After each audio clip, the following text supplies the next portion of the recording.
ಕಳೆದ ಹಲವು ವರ್ಷಗಳ ಕಾಲ ಭ್ರಷ್ಟರಿಗೆ ಹಾಗೂ ಮಧ್ಯವರ್ತಿಗಳಿಗೆ ಸಿಂಹ ಸ್ವಪ್ನವಾಗಿದ್ದ ಪೌರಾಯುಕ್ತ ಸಿ ಚಂದ್ರಪ್ಪನ ಮೇಲೆ ಹಲವು ಸಭೆಗಳಲ್ಲಿ ದೂರುಗಳ ಸುರಿಮಳೆಗೆಯುತ್ತಿದ್ದ ಹಲವರಿಗೆ ಕೊಂಚ ನಿರಾಳವಾಗಿದೆ.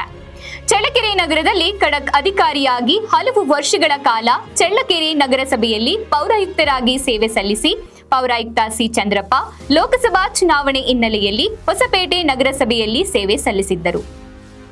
ಆದರೆ ಅತಿ ಕಡಿಮೆ ಅವಧಿಯಲ್ಲಿ ಉತ್ತಮ ಸೇವೆಯನ್ನ ಪರಿಗಣಿಸಿದ ಅಲ್ಲಿನ ಜನಪ್ರತಿನಿಧಿಗಳು ಹಾಗೂ ಸಾರ್ವಜನಿಕರು ಖಾಲಿಯಿದ್ದ ಪೌರಾಯುಕ್ತರ ಹುದ್ದೆಗೆ ಬರಲೇಬೇಕು ಎಂದು ಆಹ್ವಾನಿಸಿದ ಹಿನ್ನೆಲೆಯಲ್ಲಿ ಹಾಗೂ ಸರ್ಕಾರವೇ ವರ್ಗಾವಣೆ ಅಡಿಯಲ್ಲಿ ಈ ಖಡಕ್ ಅಧಿಕಾರಿಯನ್ನು ಚಳ್ಳಕೆರೆ ನಗರಸಭೆಯಿಂದ ಹೊಸಪೇಟೆ ನಗರಸಭೆಗೆ ವರ್ಗಾವಣೆ ಮಾಡಿ ಆದೇಶ ಹೊರಡಿಸಿದೆ.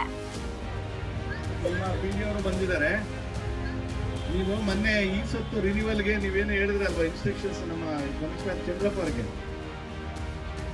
ಎಲ್ಲ ಏನು ವರ್ದಿನ ನಾನೊಂದು ಹೇಳ ನೋಡಿ, ನೀವು ವಾದ ಮಾಡಿದ್ರೆ ನಿಮಗೋಸ್ಕರ ಸಾರ್ವಜನಿಕರು ತೊಂದರೆ ಆಗಬಾರ್ದು. ಒಂದು ಕೆಲಸ ಮಾಡ್ರಿ, ರೈಟಿಂಗ್ ಹಾಕ್ಬೇಕು. ಡಿ ಸಿ ಅವರು ಹೇಳೋದನ್ನು ಕೆಲವರು ಹೈಯರ್ ಆಫೀಸರ್ ಇರ್ತಾರೆ, ಯಾವುದೋ ಸಂದರ್ಭದಲ್ಲಿ ರೂಲ್ಸ್ ಮಾಡಿರ್ತಾರೆ, ಅದನ್ನ ಸಿಂಪ್ಲಿಫೈ ಮಾಡ್ತಾರೆ. ಕಾಲಕ್ಕೆ ವಿಧಾನಸೌಧದಲ್ಲ ಕೆಲವು ತಿದ್ದುಪಡಿ ಯಾಕಾಗ್ತದೆ ಕಾಯ್ದೆಗಳು. ಇವಾಗ ಅವ್ರು ತಗೊಳ್ಳಿ, ನೀವು ಬರ್ಕೊಳ್ರಿ, ಇಂಥ ದಿವಸ ಇಂಥ ಮೀಟಿಂಗ್ ಅಲ್ಲಿ ಡೆಪ್ಟಿ ಕಮಿಷನರ್ ಆದೇಶದಂತೆ ನಾನು ಈ ತಗೊಂಡು ಮಾಡ್ತೇನೆ ಅಂತ ಬದಕ್ಬಿಟ್ಟೆ ನೌಕರಿ ಸೇಫ್ಟಿ. ಅದರಂತೆ ಇಂದು ಜುಲೈ 15ರಂದು ಚಳ್ಳಕೆರೆ ನಗರಸಭೆಯಿಂದ ಬಿಡುಗಡೆಯಾಗುವ ಸಾಧ್ಯತೆಗಳು ಇವೆ.